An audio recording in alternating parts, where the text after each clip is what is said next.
Hey y'all, welcome back to the channel. Listen, listen. I am so ready to get into tonight's episode, honey. MAFS reunion, Married at First Sight, season 17, reunion part 1. And I just want to know why. Okay?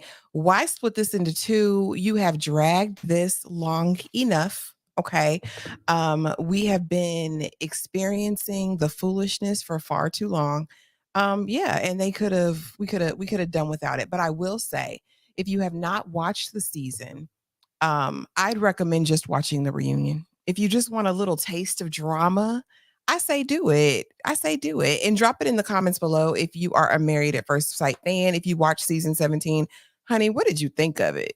Because to me, it was a big, huge mess.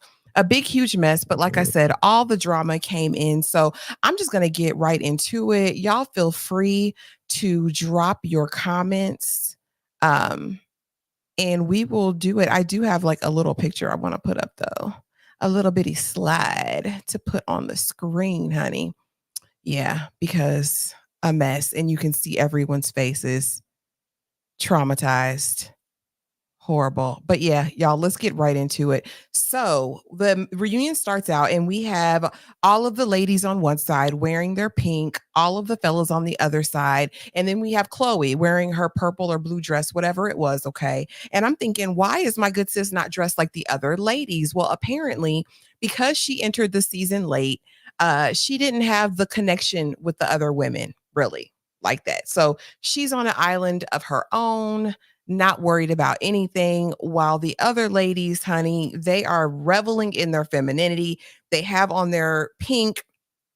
And yeah, Chloe's just not one of the girls at this moment.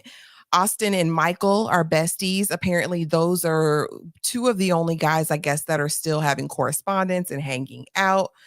Cam's health is better because we know, honey, he said that Claire gave him palpitations and gave him a heart issue after all was said and done because of how she did him. And after watching the reunion, y'all, she might have done him just like he said.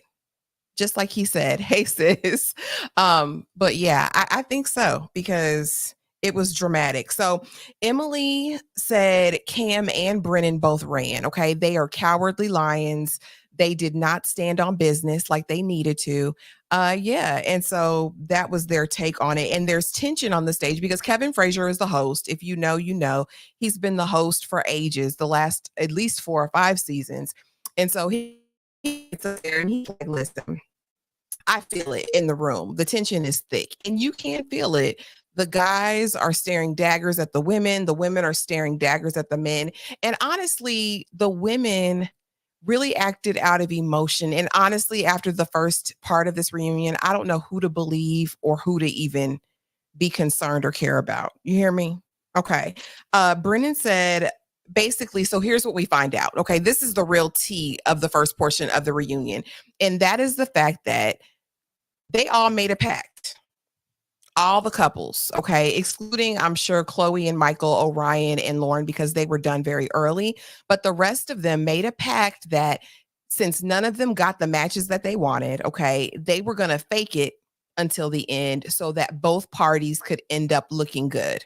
And apparently, this was Cam's idea. Lauren confirms it. She says, look, Cameron came up to me day 2 of the honeymoon and was like, sis, you want a way to get out of it? I have a way for us to get out of this. And I was like, well, dang. All of y'all was into it and everybody on the stage said yes. Of course, the women put it all on the men that, you know, we were just following their lead. Those are our husbands. You know how it goes. You know how it goes. You know how it goes. So let's see. It was a group effort. They were concerned about the optics. And we said that as we were watching this season, that everyone really was just more concerned about everyone was just really concerned about the optics, right? The men just didn't want to look like the bad guys. And the women, right, they say that it was really just about wanting to support their men. But I don't really buy it, y'all. Like, you did it, but to what end, right? The pact was to make both parties look good. But what end? What was the daggone point? Now, here comes T, okay? Thank you. Hey, hey, TG. And so, yeah, basically, they're like, Lauren said, Orion, only came on the show because he wanted a platform for Indigenous peoples. He wasn't looking for a wife, okay? That's what Lauren said Orion said to her almost immediately. And I'm inclined to believe her. He was really just about his community and getting visibility for them, which, I get, but don't come on a show where you're getting married to do that. Like, right? Like, don't bring anybody else into this. Don't drag them into that. And Orion said, she's a liar. Okay, flat out. And that's what you're going to hear. That's the theme throughout this entire reunion. The men say that the women are lying and the women say that the men are lying. And that's just it. But I'll tell you one thing, Orion is not a truth teller. I believe that in my heart of hearts. Absolutely spicy. And so Austin basically said that he was there for marriage. He didn't care about the optics. He wasn't looking for a platform because I believe Emily or Claire said that most of the men actually came on the show to grow their following, to grow, their businesses, to find out how that works and operates. And Austin says, no, I beg to differ. Y'all know, if you have been with me from the beginning, that I really enjoyed Austin originally. I thought he was a good man, Savannah. That's what I thought in my heart. But this Austin that we saw at the reunion, he was a different man. I don't know who this man is. Who is this man? Sorry to this man. You know what? Oh, this is Toma. Hey, girl. You know what? I'm kind of torn, and I'll explain it later on, but I am torn between the men and the women, right? Because I feel like the women, outside of Lauren is the only woman during this part of the reunion that actually took accountability for her playing a part in it. And I could respect the women more if they did that. Also, when we get to Clare and Brennan, it'll make way more sense because I feel like I could have gone along with Claire, except I think she's a master manipulator because she's lying. She lied when she said she was attracted to him. She was not ever attracted to Cam. You cannot make me believe it. You can't make me believe she was ever attracted to Cameron. And then outside of that, some of the stuff she says, I just don't believe her. I just don't believe he was your puppet master and you were the puppet, Claire. It just doesn't give at all. The men sometimes can be smug. They can be, and they are. They're not likable, but I just think everybody lied. This pact has me. It sent me to another level. Thank you so much, sis. This review is the Lord's work. Listen, because this was a tough season. This was a rough and tough season. No, you are not spamming. Listen, I love it and I appreciate you being here, friend. I so do. This is like my first official live I'm doing on my own. So I'll take it. No, exactly. And so if she would have told the truth about that, I'd be more inclined to believe her in general. But because she won't tell the truth, I don't think anything she says is the truth now. This season is awful. It was by far the most uninteresting season of Married at First Sight that I have seen, and I've been watching since the beginning. I may have not seen maybe 2 or 3 seasons out of the 17, but honey, this was it. And the fact that only Chloe and Michael got Bucky naked, it was definitely a pact and it was definitely an arrangement, but I'm going ahead. And so basically, like I said, Cam was the initiator of all of this. He went to each of the couples and basically said, none of us got what we want. So we are going to do this pact again to make sure that everyone looks good. Like I said, Claire says, I wanted to be your wife. First lie. Claire did not want to be that man's wife. I remember watching the after party and they had said, Claire, honey, wanted a black man. And he told her that her booty was too big and he would never be able to finish if they got busy. That's what was said in the after party. So, I mean, I need him to pull the clips back up because it's absolutely a mess. I literally didn't watch a single episode. That was all you needed. I couldn't in good conscience tell anybody to jump on board and watch. But if people were watching with me, I'll talk about it. The truth is absolutely somewhere in the middle. The truth is that sounds like a 3 out of a 10, if that. Oh, I'm just yes. Thank you for speaking. Yes, because quit playing. And so basically, Cam says what happened is that they got married. They had the original wedding. Everything was great, but like I said, Claire didn't like that man from the first time she saw him. Okay, and so then he says that the second night of the honeymoon, she says to him that I'm still in love with my man, my man, my man, my man, and we got busy right before I came to the honeymoon, to the wedding, something. And I was like, what? He said, you were sleeping with him. He actually said the F word, you guys. And she was like, you're a lie. Again, everyone is going to be back and forth. You're a lie. You're a lie. You're a lie. And Cam then says, you know what? I've never known what it's like to be gaslit. But in this moment, I know what it's like because she's gaslighting me. And I feel like Claire, just with her background being a therapist, she is capable of master manipulation, y'all. Like, I believe it. Do I believe Cam? I listen, she won't be truthful about the little things. And that makes me think she's diabolical. Also, if you peep game throughout the entire thing, she is speaking for the ladies, the other ladies in their situations. I think I think she wanted to run her own narrative and it just came out of alignment with the pact because Cam started running his mouth on these after parties. That's the only reason I think it went awry. Something happened with their relationship or with their pact or whatever. Second lie, when she says she was attracted to him. You were attracted to him on the wedding day, but the next day you weren't. Because he said that he wanted a European woman who was slender. She automatically felt like that wasn't her. So therefore, he wasn't attracted to her. He never said it. Girl, come on. As a therapist, she knows all about perceived confrontation and, kind of projecting things or taking things on. Like, girl, like, Claire is too smart for this, okay? And we find out in the reunion that she's finished her PhD, her master's program, something. So whatever. So this is the thing, right? So that he talks about, Cam says, and it was Claire's idea to use religion as the issue that would break up their relationship and the deal breaker that they couldn't get past. Now, quiet as it's kept, they said neither one of them cared about what religion the other one was. Again, all lies. It makes me feel like this season wasn't real, which makes me understand why it was so bad. My man, thank you to my man. Thank you, Toma. Okay, so let's get to it. Claire, and again, my whole thing when I'm sitting there watching Claire try to fake tears, which she did the whole season, which aggravates my nerves because, girl, stop. I get so over just the use of tears and emotion when you don't care. You ain't know this man. You ain't get busy with this man. Y'all don't have no deep connection. Like, stop playing. And so, Claire, you're not a victim. You're not, sis.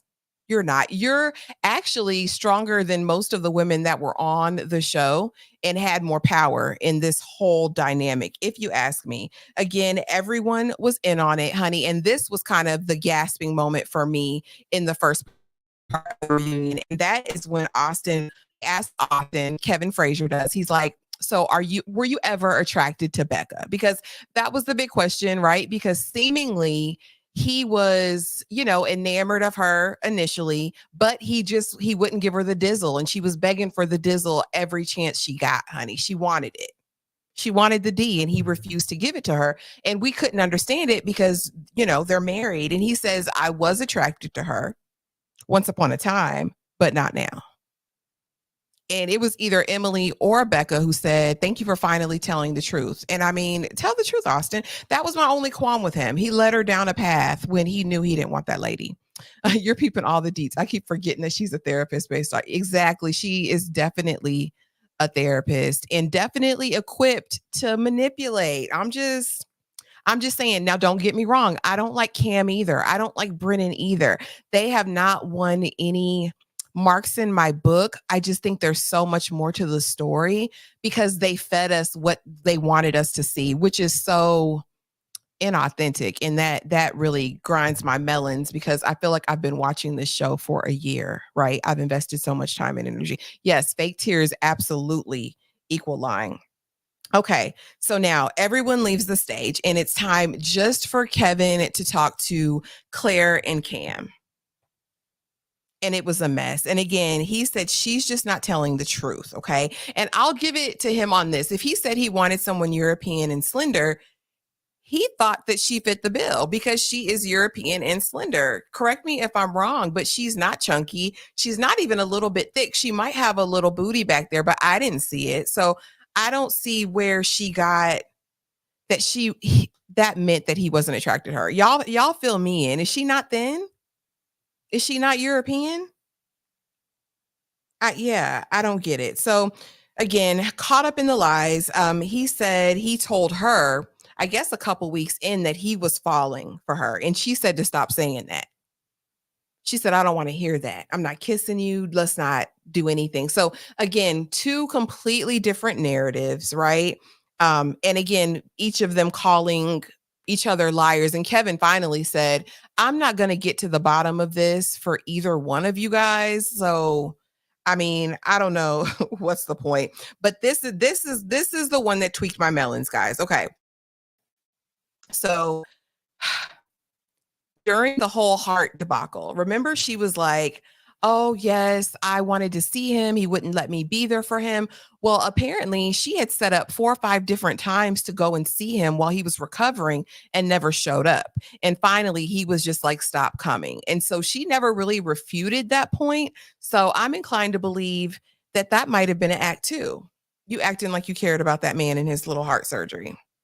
I don't know. I feel like it's cap. The math is not mathing. I think they're both complete and utter liars. Yeah, Claire, just no. And here's the icing on the cake, honey. Cam says at the end of their little segment, I'd like to see if we could be something different. I want to see if we could make it work. Cameron, shut up. Shut up and go home. You just called this woman a liar. You called her a master manipulator. You said that she was effing somebody else during the beginning of your marriage. Like, but now you want to be with her. See, that's what makes everyone disingenuous to me. You can't trust any of them. And then as they kind of faded out to black, Claire is dating someone, honey. And she probably got a brother because that's what he said she wanted. Next. Becca and Austin. And again, I feel like Austin looked like a different person. I don't know if it was the stress of the show, if he's going through something mentally or personally. I don't know, but he looks like a completely different person. Telma, it's so weird for descriptors like European and slender are different for some.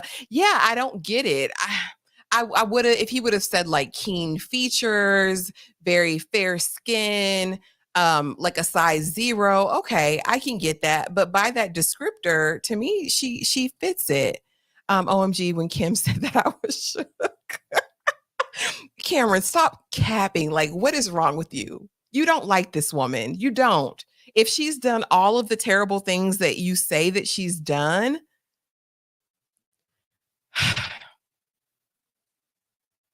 no, okay, flowers on the honeymoon. I mean, that's what Cam said in that after party earlier on in the season, that she wanted a black. She'd never really dated a black man, honey, but that she wanted one. And I don't know if that's a fetish thing. I don't know. I'm gonna set it right there. That's not my business. So Austin agrees that they too participated in this pact, this agreement to look, the best on TV. Now, I don't get why they had to. My thing is, if it was religious differences, because we know that Becca was agnostic and he was a professed Christian, right? And so they're diametrically opposed, I guess, in terms of faith. And she felt strongly, I guess, about him being a Jesus lover. And it became a point of contention early on, but that's still not the thing. I know too many men in real life. Guys, I have 4 brothers. 4 in real life, okay? And I know that the D has no conscience. And for you to be laid up with this man for, an extended period of time, spooning, all that things, and nothing ever shook. I don't know. I kind of blame you too, Becca, because I would have probably exit stage left, because how many times Does he have to tell you? I mean, not necessarily vocalize it, but everything is telling you that he's not into it and attracted, but I'm not going to take the onus off of him. Austin was responsible for communicating how he felt. If he has a micropene, if he had what is it? ED, right? Dysfunction down there, or just some sort of abnormality, I think he should have, off camera, since he liked to cut off and cut on the cameras, tell her behind the scenes. And I think she might have been understanding if that's what it is. So it comes out in an after party. They talk about in the reunion that typically for him, he's a slow burn. It takes him 3 to 6 months to even consider being intimate with someone. Okay. 3 to 6 months. And she said, well, why didn't you tell me that? And he says, well, that wasn't necessarily the case because we were married. And she said, well, I would have understood it and I would have stopped pressuring you to get busy. Here's the thing with the whole pressuring. You can't, no means no, sis.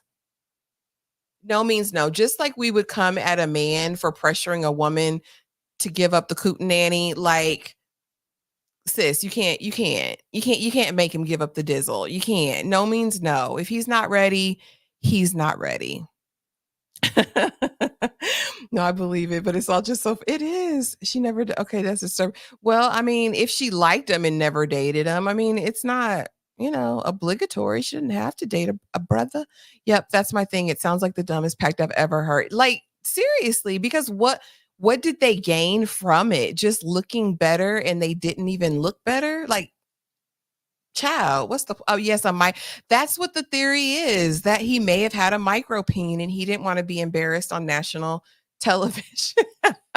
Yes, Toma, that bothered me so much about Becca the whole season, her begging for the D and then crying because he wouldn't give it to her. And it's no means no. I hate that everyone played the victim role and no one took account. Thank you. Well, Lauren eventually does say that the women did play a part, but you're right. I think it weakened the women's argument because they were strictly led by anger and their emotion.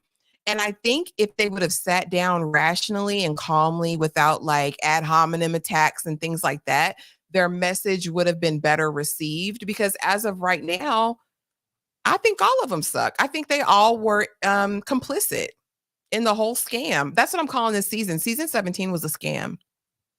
Knowing Becca, she would have shared his business with the girl. We know she do that, honey. Becca gonna tell it all. Absolutely. Absolutely, Cheryl.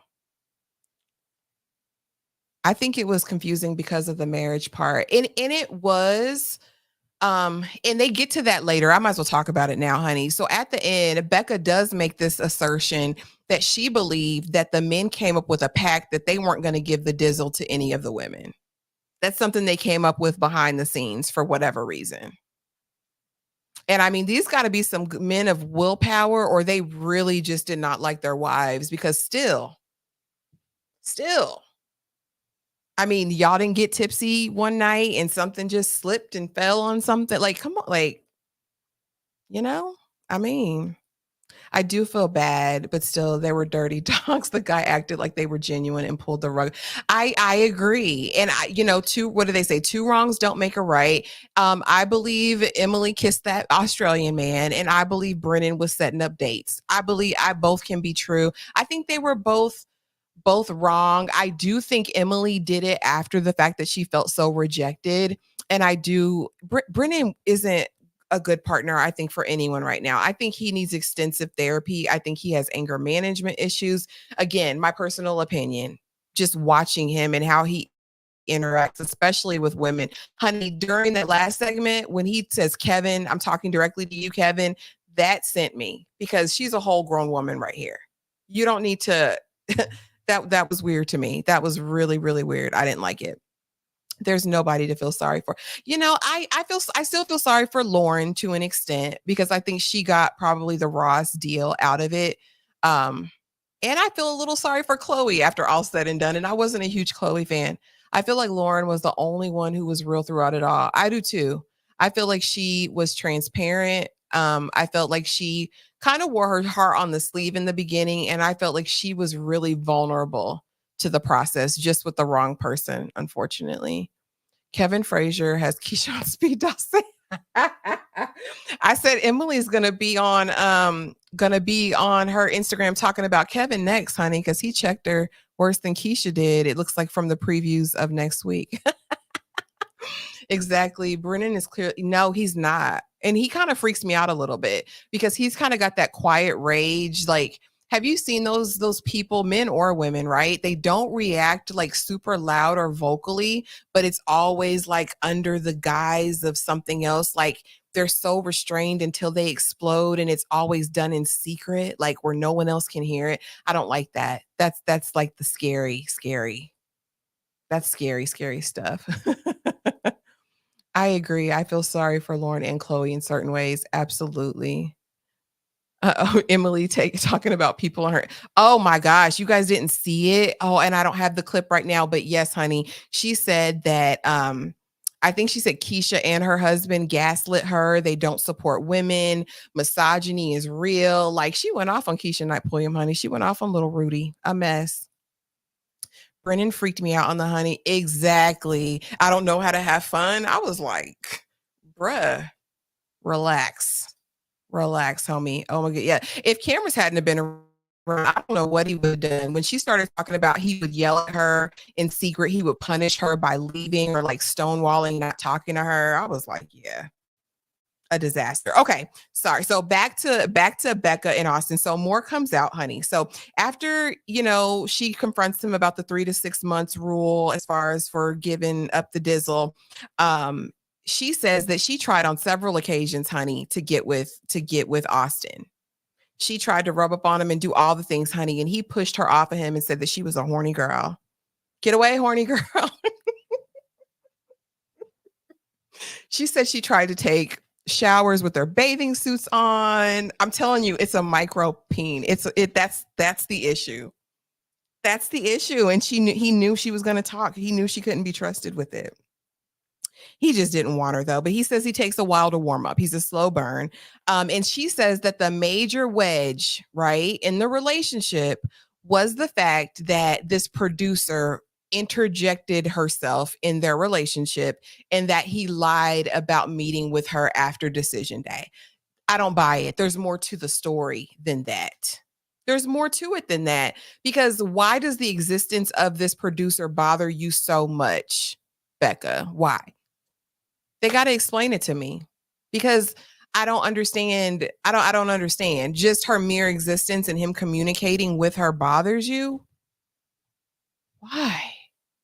And of course they don't dig deep. And I'm wondering, does the producer still have a job? Why didn't we pull her out, Kevin, since you're being messy? Why can't we just pull her on the stage and ask the producer directly? I don't know. It sounds like there's more to the story. Maybe something happened with the producer, because other than that, it just seems like insecurity that you'd be so mad that he was meeting with the producer. Let me go through the comments. Oh yeah, it's absolutely Brennan. Don't play Super Freak. Lauren definitely deserved. Absolutely. He was just a partial man. If I can even say that. Orion, a menace. The Dizzle girl, the Dizzle. I can't deal. OMG. But why would you go on the show with a micropeen? Some women like micropeens, guys. It's a thing for someone. Hey, Midwife K. Then why take your exactly? Why take it on here? Why? Because I don't want to offend anyone. Exactly. I'll keep my comments to myself. Keep the micropeen at home, like you're stressing the girlies out.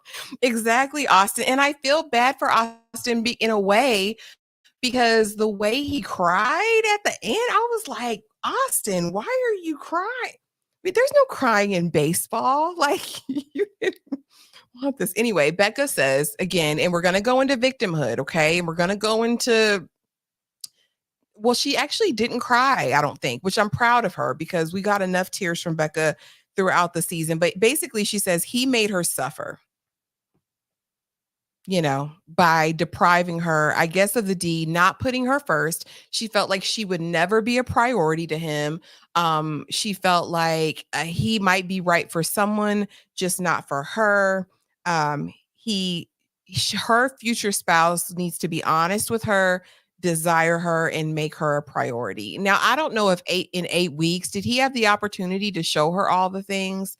I'd have to understand it more because in what ways did he not make you a priority? Right? And he was dishonest because he said that one thing that he didn't meet with the producer when he did that time.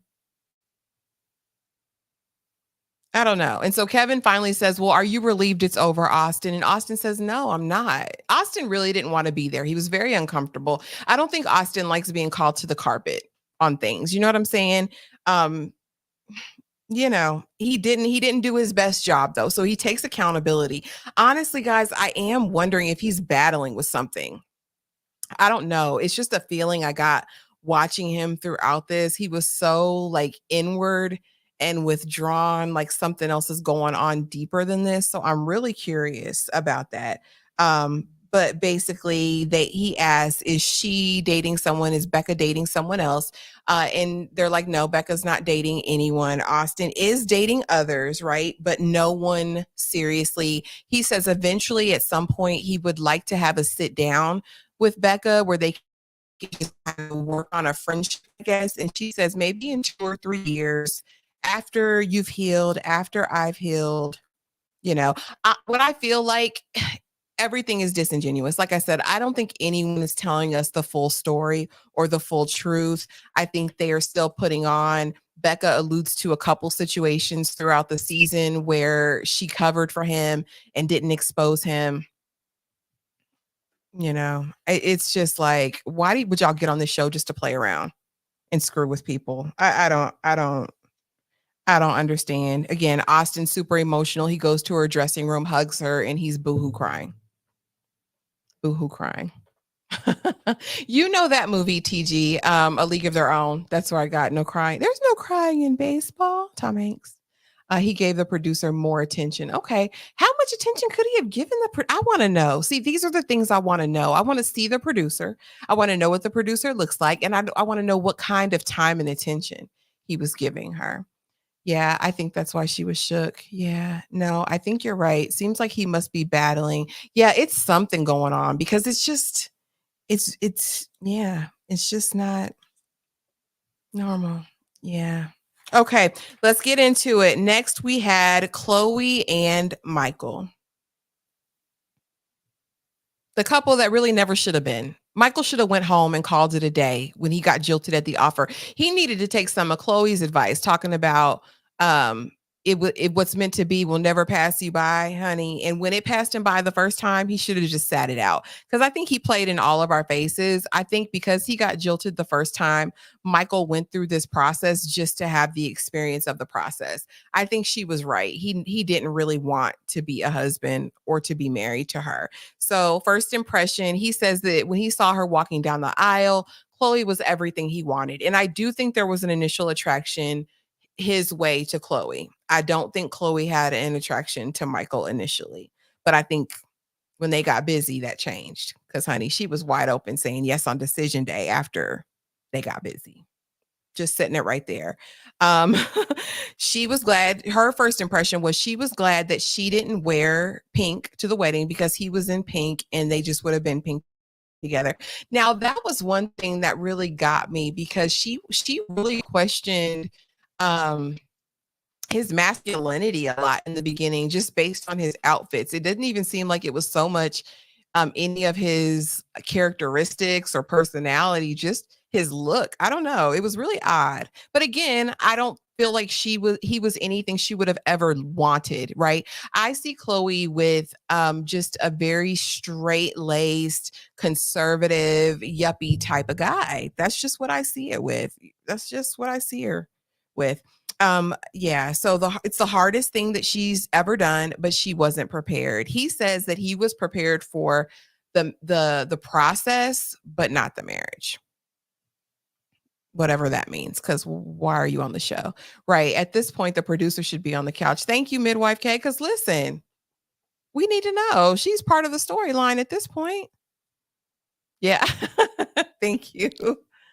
They look good with all the colors being the same. I thought the pink looked really good too. I thought they all looked really, really good in pink. So here's where we get into the tea with Chloe and Michael, right? So they're, I guess, on the way to the honeymoon or leaving the wedding, something like that. And she says that she believes Michael had reasons for being a part of the process, but it wasn't to be her husband. And she says, one, because she asked him, what's your last name? What am I going to be changing my last name to? And he tells her, you don't have to worry about ever changing your last name. That was the first clue, sis. I'd have been like, oh, I don't. Okay. And then the second thing was that he never told his mama. You got a whole wife out here in these streets and you didn't think to tell your mother? That's suspicious. That's suspicious.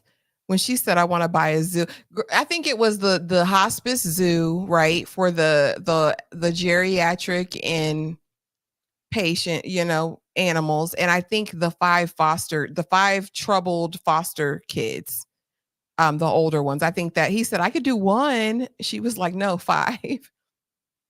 Yeah, she definitely was not ready for a more open, fluid man, and it came across. Yeah, she was so brazen about it too. I was like, girl, relax. Like, I mean, but like I said, after he put it down, she wasn't concerned about that anymore. Morty's feeling. It's a little bit more. I kind of don't think it was fair how she put it on Michael, like he was clearly down bad after the first rejection.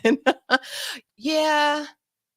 Yeah, I don't. I think you're right, and that could have been part of just protecting himself and his mom from the process because he did get jilted and I guess just not knowing how it would turn out. But I also think that he knew fairly soon into the process that she wasn't the one for him.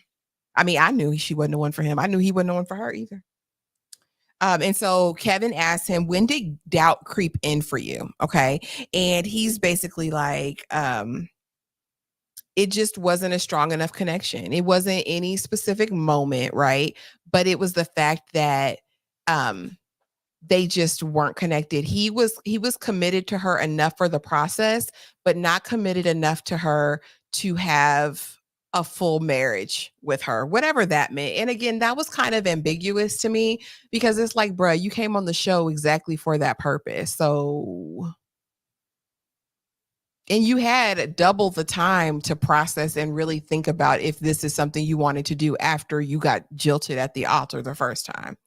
Um, he says he regrets saying no. He doesn't really regret saying no, though. He regrets that he didn't have the feelings to say yes. He talks in circles. He wants to be deep and philosophical, is what it came across as me. Again, it felt really disingenuous. And I think on this one, Kevin says, I'm not going to get to the bottom of this, am I? I think he said the same thing for them. But basically, Chloe cleared the room. Okay. She says, listen, the universe did what the universe did. And I mean, I'd say God did what God did, okay? And yeah, it wasn't for me. I have no regrets. I learned the lesson I need to learn. He showed me he wasn't the one for me, and I'm healed and moving on. Hmm. She's not dating. He's not dating. She says that she committed herself 175% to the process, and he was plucked out of her life for good reason, and she's not looking back. Yeah. Chloe's got a good outlook, and I think she had to come. It did seem a little bit rehearsed, but I think she's had time to process. She seems fully aware of her emotions and connected with it. She doesn't seem in despair. I mean, I'm not mad at my good sis Chloe because he did play on her top by saying no on decision day. He was acting like he wanted her, and I don't think that was right. That's suspicious. So true though it is. Michael would have probably been paired better with who? Oh, yes, I thought that too. Michael and Lauren, I think that would have been a great match because she actually liked kind of a fluid men because she was bi anyway, right? She liked men and women, so she didn't really mind a feminine man. But that's why I thought Orion would work, right? Because he was really in touch with his femininity as well. Sometimes with the show there is no Disney, but yeah, but out of 5 or 6 couples, none of them. None of them? That's my only thing with Chloe. Yeah. She just and I it's probably just her personality that she seems so poised and rehearsed, but I'm a tiny bit scared of how good she is with dealing with the rejection stuff. Yeah, because she cleared him. It was like she kind of aired him out in a nice, nasty way. But I wasn't mad at her. I really wasn't because it was embarrassing for her to say yes on decision day, and he didn't. Yeah, exactly. But I feel like Lauren just had to stand. She did. She did. She did, but I would have liked to see Lauren and him together. But the word on the street was in Colorado there were no black men, and there weren't a plethora of other men who wanted black women allegedly. And we know MAFS has had that issue in the past. Unfortunately, it's been a overarching theme for a while. Not Chloe. Chloe's pretty. I don't know. Okay, let's see. So now all the women come back on the stage. It's time for the ladies. Come on back, ladies, okay? And so they're back. And honey, in the green room, the ladies in pink are twerking on the dance floor. They're twerking in the green room, living their best life, honey. Chloe is in the corner reading a book or scrolling Instagram. It was one of the two. I couldn't quite make out what she was doing, but yeah. Yeah. She just is not connected with the ladies, and I don't get it. Like, maybe she's not a girl's girl, or maybe they really just didn't welcome her in. I don't know. It's really odd to see just one woman standing alone in the midst of all them. And I said, they've been drinking. They've been drinking. That's exactly what I felt like. I was like, yeah, these ladies are a little bit sloshed um back there. But yeah, let's get them all out in the room. So Kevin is back there with all of the ladies. And he says, "You know what? Why do we have this core of anger? Why is that the overarching emotion that I'm feeling as I'm talking to you ladies?" And they're like, "We deserved better than the men that we were given." And I venture to say that all of these matches were poor. They were just bad matches, guys. I think both ends. I don't think the women were what the men wanted or needed, and I don't think the men were what the women wanted or needed. Um, it was so weird. It was such a weird season, and to find out that either Claire or Cam was the mastermind kind of now makes perfect sense because they were the one couple that I was just really like, neither one of them did I feel anything. Anyway, they said that the men were not ready. Emily said that she's actually more sad than angry, honey, but I can't tell because Emily is taking every chance that she has to act out. Like, it's like if you guys go to the Instagram, you can go to, I think, Screen Rant and see the post, or even MAFS fan on Instagram, honey, and see all the stuff that she has done because she has just been wildin'. If anybody confronts her about anything or tries to hold her accountable, she is spazzing. And I didn't like Emily initially, right? I didn't think she was ready. I thought she was immature. She grew on me so much throughout the season. And now to kind of see her in this regression is really sad to me because I did think she made real strides. I just think she needed to get away from Brennan sooner because now it feels almost like there's like a root of bitterness in her as it relates to him. So Claire said that they were not true to themselves, right? When he asked them about the pact, because Kevin calls him to the carpet and he's like, listen, they wanted to do all that. If the men really, started this whole thing, initiated the process, why didn't you ladies just say, no, we're going to do this authentically? Because my whole question and concern with this pact, guys, is what was it supposed to result in? So are we going into this pact knowing that this is not going to work? We're just going to get through this 8 weeks clean and looking good on camera?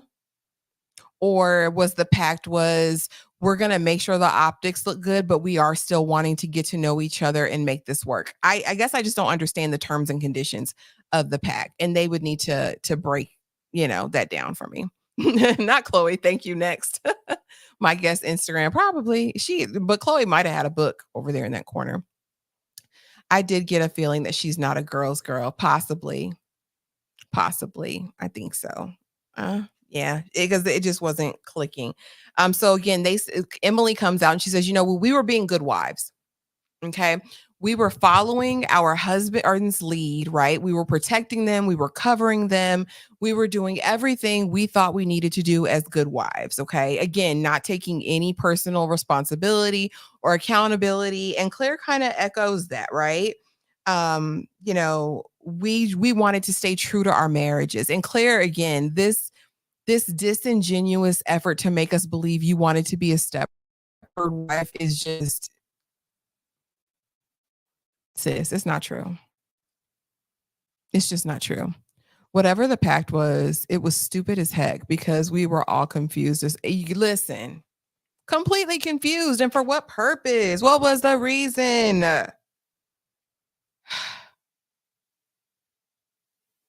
Finally, my good sis Lauren says, you know what? We do have to take ownership. The onus is not completely on the men. We played a part in this, right? Because we participated. And kudos to you, Lauren, for being the one lady who took responsibility. Of course, after she says that, the other ladies want to chime in. And this is when the allegation is made from Becca that the men conspired to not have the relations with the women. And again, they just had to be some very strong, will-powered men, or they were out getting it somewhere else. And again, speculation is flying. The men say the women cheated. The women say the men cheated. I don't know if we'll ever know the truth. Emily said, Kevin asked Emily, how did everything change after the accident and Brennan being there for you? Honey, why did Claire answer for her and say he really wasn't like her like that? He wasn't there for her like that. And Emily, tries to finish her own response because Kevin asked her the question. And she's like, you know what? It left me confused, because I thought we were getting closer, yada, yada, yada. Girl, that accident was so bad. I'm glad she's recovering well. She finally got the cast off. We had been seeing that cast on all the after shows. I'm just glad Emily is kind of put together. She said the plastic surgeon healed that. Y'all know that was a deep scar. Whew, child, it's a deep scar. And I'm glad she looks a lot better. They got it fixed. The reason is just because I guess so. The pact of guys versus girls felt like high school drama and did. And for no reason, because why are you taking away from the integrity of the show? And I feel like the experts should have spotted a master manipulator when they were doing all of their vetting that they allegedly do. I think Chloe is older, so she's disappointed, not angry. I agree. She is. What is Chloe? 43? 43? Agreed. Total high school drama. So weird. It was, honey. It was weird. Okay. So yeah, so while Claire answers for Emily, because again, the girls are answering for each other because God forbid any of them have like an independent thought. I think it is so weird. And again, I think this is destroying their case, right? Against the men. I think the emotion, I think the chiming in for one another, not giving each other like a breath to kind of process and speak for themselves is really strange. So um basically, Kevin's like, all right, ladies, well, that's all I have. And Emily's like, well, you didn't even get deep enough. You didn't even get deep. We barely covered anything. He said, well, what did I miss? What do you want to cover? Well, I want to cover, that the reason I threw Brennan out wasn't because he was cheating or trying to cheat on me with Claire's friend or my best friend or whatever. And Kevin's like, stop. We're going to wait till the men get out here so they can, speak for themselves. And it was like messy. Emily was messy, honey. She's hurt and she's bitter from this.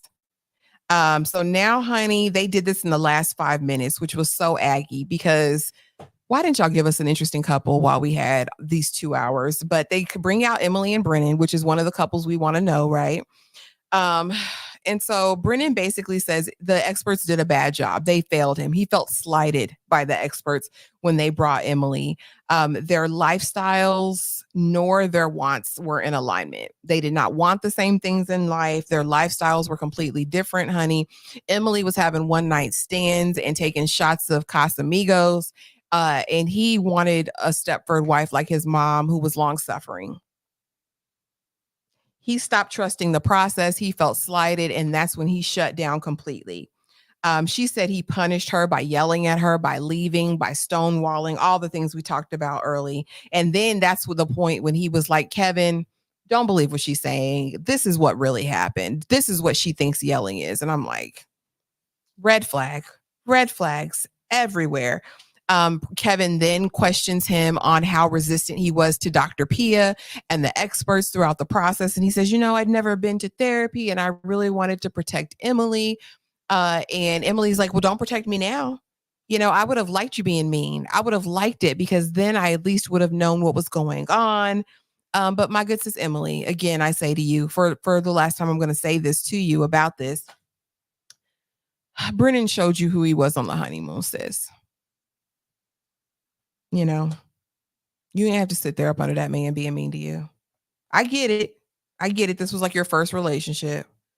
But honey, you should have listened to Claire earlier because I know she was counseling you to leave earlier. But anyway, yeah, I think Emily's inebriated. I will say that. And just super confrontational right now. He says his parents raised him not to hurt people. He didn't want to hurt her. But apparently on the next episode, he will be hurting her because he's going to say some things and she's going to say some things. And yeah, y'all, it's a mess. I can't recommend watching the whole season, but if you want a little bit of drama, I mean, you could definitely watch the reunion and get what you need.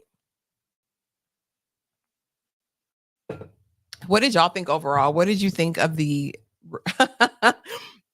child? They doing this in 2 parts. Ridiculous. Dragging this out for 35 weeks. Lord have mercy. It's a mess. It's a mess, sis. It's a mess. But what did you think of it? What did you think overall? No, they didn't learn anything. I learned that this was a hoax of a season. I don't know what they're going to do. I don't know what MAFS is going to do to redeem themselves from this. Because it definitely took away from the validity and the integrity of the show. But by them plotting like this, and the experts will say, oh, we had no idea. And I'm like, I thought some of you guys were anthropologists, psychologists, sex therapists, a pastor, allegedly. Thank you, Toma. Thank you all for riding with me. This was long. This was like 50 some minutes, honey. I've been running my mouth this long. Who knew I could do a live this long by myself? Oh my gosh. Austin pushing the camera, honey. Emily storming out when Kevin calls her to the carpet. I just want to see this Lauren O'Ryan confrontation because I know he said, stop beating a horse or whatever. And she said, baby, I ain't even got started yet. I'm like, Lauren, read him down, sis. I want her to read him the riot act. Overall, I'm glad they had it at very least on an interesting reunion. Absolutely. This was the best. The after parties and the reunion. That's all anyone really needed to watch this season. Austin's going through something because he doesn't even seem like an aggressive person in real life. But absolutely, it just confirms the validity of the show is nowhere to be found. And it makes me sad.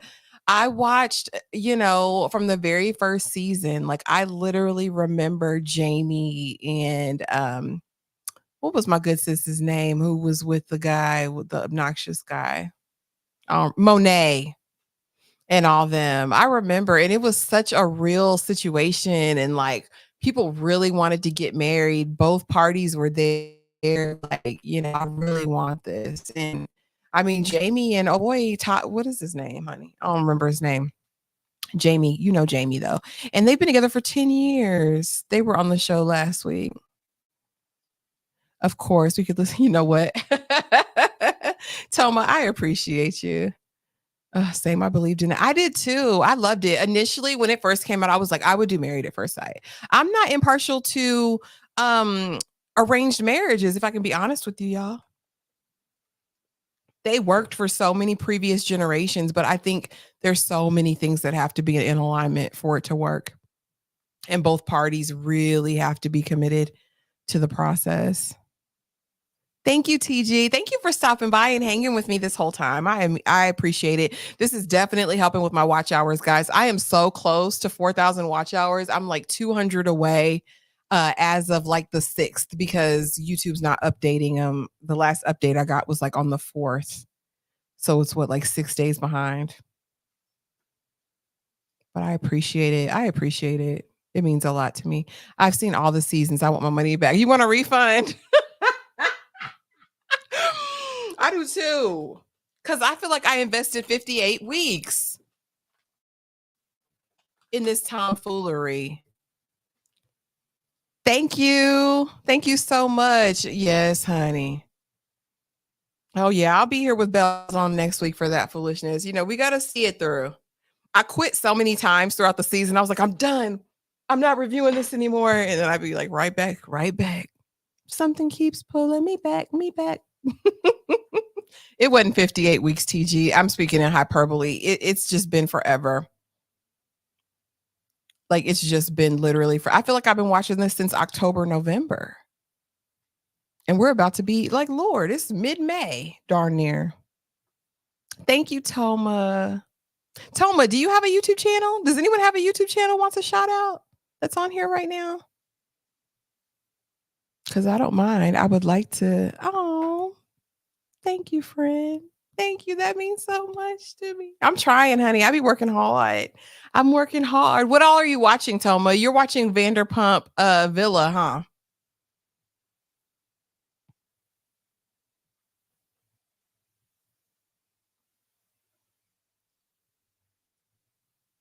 Vanderpump Villa is fake?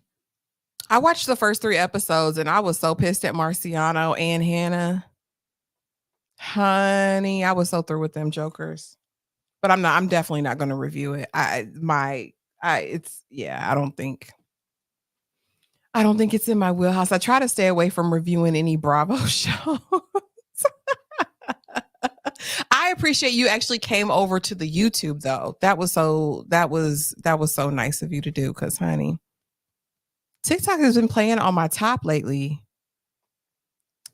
Ooh, I need to watch it. I need to watch it. I've been hearing nothing but good things. But you saw my comment under Tyra's video, TG. I haven't even watched the original Joker, and I love Joaquin Phoenix. I have a hard time looking at any Joker other than Heath Ledger. That broke my heart. I get sentimental about things. I'm a sensitive girl.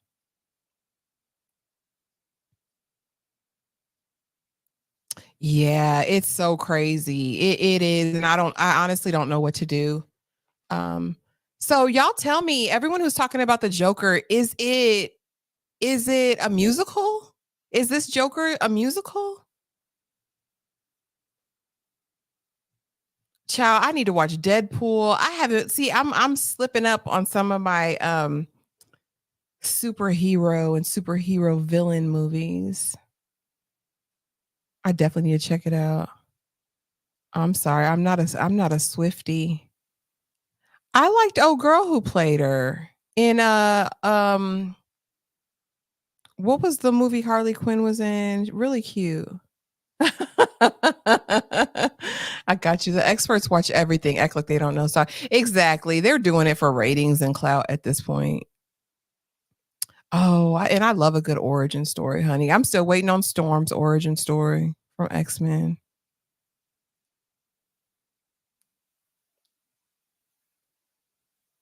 Okay, I definitely will. Is it gonna make me cry?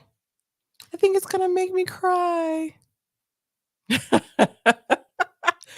Austin, I want Austin to be safe and everybody in there to be safe. I don't like Austin spazzing like that.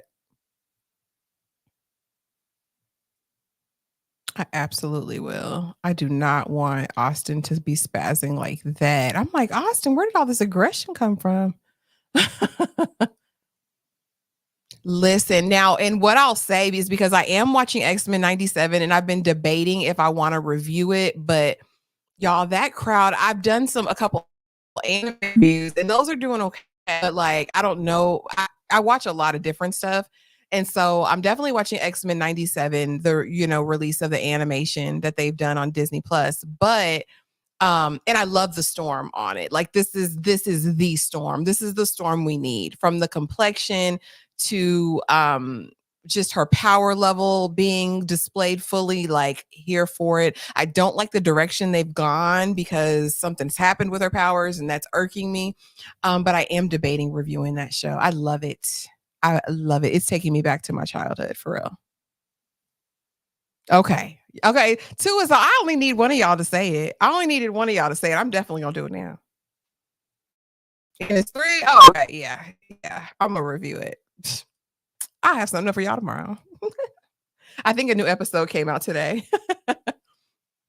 I think a new episode came out today. Okay, guys, I'm not gonna hold y'all anymore. I just wanted to get to an hour, and I think we only have 20 something minutes. But if you guys have rode with me, this don't say anything. Don't tell me. I haven't watched it yet. I'm gonna get off in 19 seconds, and I'm gonna watch it, and I will be back tomorrow. And I don't know if I might review episodes 1 through 5 just in one video, make a super long video and do it that way. But if you guys hung out with me this whole time for the MAFS reunion, thank you so much for watching. Please be sure to like, comment, subscribe, hit the notification bell so you know every time I go live or post a video. And I will see you guys in the next video. Thanks for watching. Bye-bye.